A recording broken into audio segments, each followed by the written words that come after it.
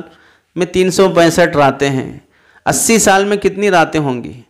ہزاروں راتیں ملنے کے بعد بھی ایک رات بھی دیدار نصیب نہیں ہوا تو کتنا محروم انسان ہے۔ نہ درود کا اہتمام ہے، نہ اللہ کے نبی علیہ السلام کی سنتوں کا اہتمام ہے، اور وہ کیسے ہیں کہ ہر رات اللہ کے نبی علیہ السلام کا دیدار ہو رہا ہے۔ تو ادب والے بہت نوازے جاتے ہیں، ادب والے بہت نوازے جاتے ہیں۔ اور ایک مثال بعض مشائخ نے لکھا ہے، جب بھی وہ مدینہ منورہ کا سفر ہوتا، یہاں سے چلے مکہ مکرمہ، وہاں عمرے سے فارغ ہو گئے، وہاں سے پھر جب وہ مدینہ منورہ جانے کے لیے نکلتے تو پھر چپل نہیں پہنتے اور کوشش یہی کرتے کہ پیدل مدینہ منورہ پہنچے، 300 کلومیٹر 400 کلومیٹر پیدل پہنچے مدینہ۔ تو پوچھتے بھئی ایسا کیوں کر رہے ہو؟ سواری پر کیوں نہیں جاتے، پیدل کیوں جانا چاہتے ہو؟ تو کہنے لگتے کہ دراصل ہم اپنے آقا کے بھاگے ہوئے غلام ہیں، ہم اپنے آقا کے بھاگے ہوئے غلام ہیں، غلاموں کو یہ زیب نہیں دیتا کہ آقا کے پاس سوار ہو کے پہنچیں، غلاموں کو یہ زیب نہیں دیتا کہ آقا کے پاس پھر سوار ہو کے پہنچیں۔ بھگوڑے آدمی کو تو شرمندہ ہو کے آنا چاہیے، تم آقا سے بھاگے ہوئے ہو، اور تمہیں کہتے ہیں کہ اگر ہمیں طاقت ہوتی تو ہم پیروں سے نہیں سر کے بل پہنچتے وہاں پر، سر کو اگر چلنے کی طاقت ہوتی تو سر کے بل ہمیں پہنچنا تھا، ہم تو پیروں سے چل کے پہنچ رہے ہیں، یہ بھی بہت بڑی بات ہے۔ ایسا ادب رہتا تھا مدینہ منورہ کی حاضری کا۔ دراصل سچے عاشق تھے، سچی محبت تھی تو ان کے جذبات تھے۔ آج ہم لوگ محبت کے نام پہ ڈھونگ مچا رہے ہیں، محبت کے نام پہ سمجھیں جو عمرہ کر کے آ گیا وہ اپنے کو جنتی سمجھ رہا ہے، جو مدینہ منورہ کے چند دنوں کے قیام جس کو مل گیا وہ اپنے آپ کو جنتی سمجھ رہا ہے، چاہے کتنا بھی بے ادبی کے ساتھ رہ کے آیا ہو۔ حضرت عمر بن عبدالعزیز رحمۃ اللہ علیہ کی جب وفات کا وقت آیا تو بعض لوگوں نے کہا کہ بھئی اتنا جلیل القدر خلیفہ، انصاف کا علم بردار، جب ان کا انتقال ہو جائے تو انہیں گنبد خضرا میں دفن کیا جائے، یعنی اللہ کے نبی علیہ السلام اور حضرات شیخین جہاں پر ہیں مزار روضہ اطہر، وہیں پر ان کو بھی دفن کیا جائے۔ اور حضرت عمر بن عبدالعزیز رحمۃ اللہ علیہ اس موقع پر سکرات کے عالم میں ہیں، جیسے ہی کانوں میں آواز پڑی تو فوراً فرمایا بالکل اجازت نہیں ہے کہ مجھے روضہ اطہر میں دفن کیا جائے، اور کیا فرمانے لگے، میرا اللہ کے نبی علیہ السلام کے روضے میں دفن ہونا یہ نبی علیہ السلام کی شان میں گستاخی ہے اور بے ادبی ہے، میری کیا اوقات کہ میں اللہ کے نبی کے قبر کے بازو میری قبر بنے، اللہ کے نبی علیہ السلام کے قبر اطہر اور روضہ اطہر کے بازو میرے جیسے انسان کی قبر بنے، یہ میری اوقات ہے، یہ میری حیثیت ہے، میں اس کو اللہ کے نبی کی بے ادبی سمجھتا ہوں۔ کتنا سوچا ان لوگوں نے۔ اب تو بہت سے لوگ وہ ہیں جو بزرگوں کے قریب بیٹھو، بزرگوں کے پاس بیٹھو، بزرگوں کے پیروں کے پاس بیٹھو، ان کی ہدایات پر عمل نہیں کریں گے، ان کے دیے گئے وظائف، اوراد اور اعمال پر عمل نہیں کریں گے، صرف کیا رہیں گے، بزرگ جہاں نماز کے لیے کھڑے میں بازو جا کے کھڑے ہو جاؤں، میں پیر صاحب کے بازو کھڑے ہو کے نماز پڑھا، میں فلاں بزرگ کے بازو کھڑے ہو کے نماز پڑھا، میری ایک فوٹو وائرل ہو گئی اور بلکہ پہلے سے کسی کو پلان بنائیں گے، میں آہستہ سے پیر صاحب کے بازو کھڑوں گا، تم وہاں سے فوٹو لے لینا، اس کو فیس بک پہ چلائیں گے، اس کو فلاں پہ چلائیں گے، تاکہ دکھائیں گے ہم فلاں بزرگ سے ملاقات کیے ہیں، ہم فلاں سے ملے ہیں۔ یہ فوٹو تھوڑی شفاعت کر دے گی کسی کی، فوٹو سے کسی کی تھوڑی بخشش ہو جائے گی۔ اصل تو بخشش اعمال سے ہوتی ہے، اصل تو بخشش تقوی، طہارت، تعلق مع اللہ سے ہوتی ہے، وہ تو نہیں پیدا ہو سکا۔ بزرگ کے بازو کھڑے ہو کر بھی دھیان اللہ کی طرف نہیں، بزرگ کی طرف دھیان ہے۔ یہ نماز قبول ہوگی کیا پہلے وہ دیکھ لیں، پھر اس پر فوٹو اور تصویر بازی کا گناہ وہ الگ سے ہے۔ علماء دیوبند کا عقیدہ ہے نبی کریم صلی اللہ علیہ وسلم کے جسم اطہر کے ساتھ قبر مبارک کی جو مٹی لگی ہے وہ عرش معلیٰ سے بھی افضل ہے۔ اللہ کے نبی علیہ السلام کے جسم اطہر کے ساتھ روضہ اطہر میں جو مٹی لگی ہے وہ مٹی اللہ کے عرش سے بھی افضل ہے۔ یہ علماء دیوبند کا عقیدہ ہے۔ اس کے باوجود بھی نادان ہیں وہ لوگ جو کہتے ہیں کہ علماء دیوبند گستاخ رسول ہیں۔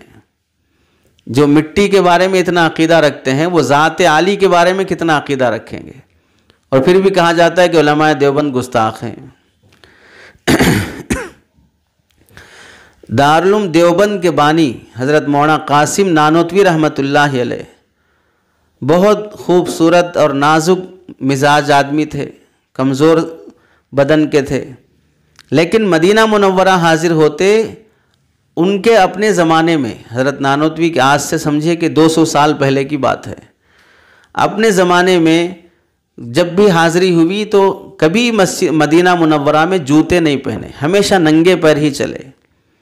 اس زمانے میں نہ سڑکیں بنی تھی، نہ پیٹرول نکلا تھا، نہ کوئی سعودی عربیہ تھا، نہ کوئی مملکت سعودیہ تھی، نہ کوئی اس زمانے میں شاہ فہد تھے، شاہ فیصل تھے، کوئی بھی نہیں تھا اس زمانے میں، پیٹرول ہی نہیں نکلا تھا، ساری غریبی کے عالم میں جی رہے تھے۔ یہاں حیدرآباد سے مدینہ بلڈنگ کا کرایہ وہاں پہنچ رہا تھا، اتنی غربت تھی وہاں پر، حاجیوں کی خدمت کر کے گزارا کرتے تھے سعودیہ والے، تو اتنے فاقے کا عالم تھا۔